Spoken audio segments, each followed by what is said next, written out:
cloud. Isang group lang yan. Then may dito sinushooting yung kay Angel Aquino. Yung Gorgeous ba yun? Glorious. Ah, Glorious. Artist and one among the workers here. Ma'am, So this- excuse me. Can I take your video? It's okay. It's okay, sir. So this workshop started in the year 2000 by Archie Stapleton. He's the son of an American missionary who came here in the 1960s. He saw the potential of our local clay and our local soil for pottery production. That's why when he went back to the States, he studied pottery, mastered it, and then came back to Sagada to teach the Sagada people as an alternative livelihood. When we say there is potential in your local materials, it doesn't mean that you can just get it anywhere you want to get it, and then you bring it here, you can make a pot out of it. What we do is we have to scout for a good place to get the clay. We take chances in getting them.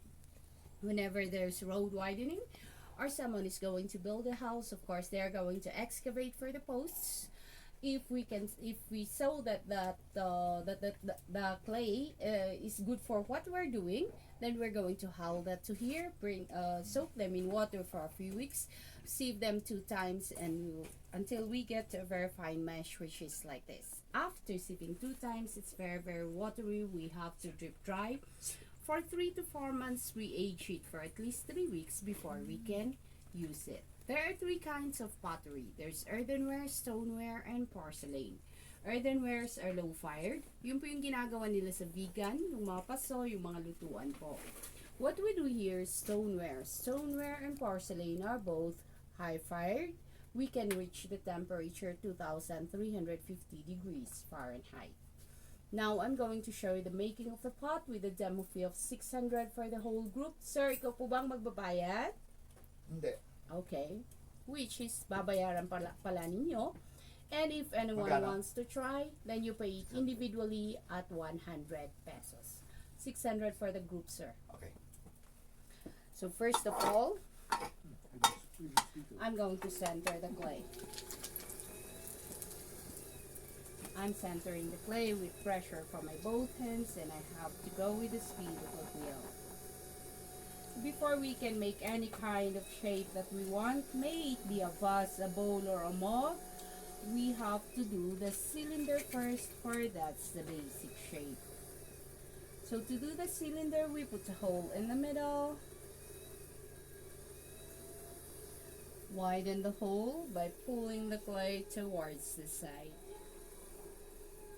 At this point, with controlled pressure from my both hands here at the very bottom of the clay, I'm going to compress the clay together and then slowly pull it up to the top. One more time. So my hand should be the one controlling the clay, not the clay controlling my hands. And whenever I pull it up, I have to pull it up gradually to maintain the centerness and for it not to collapse.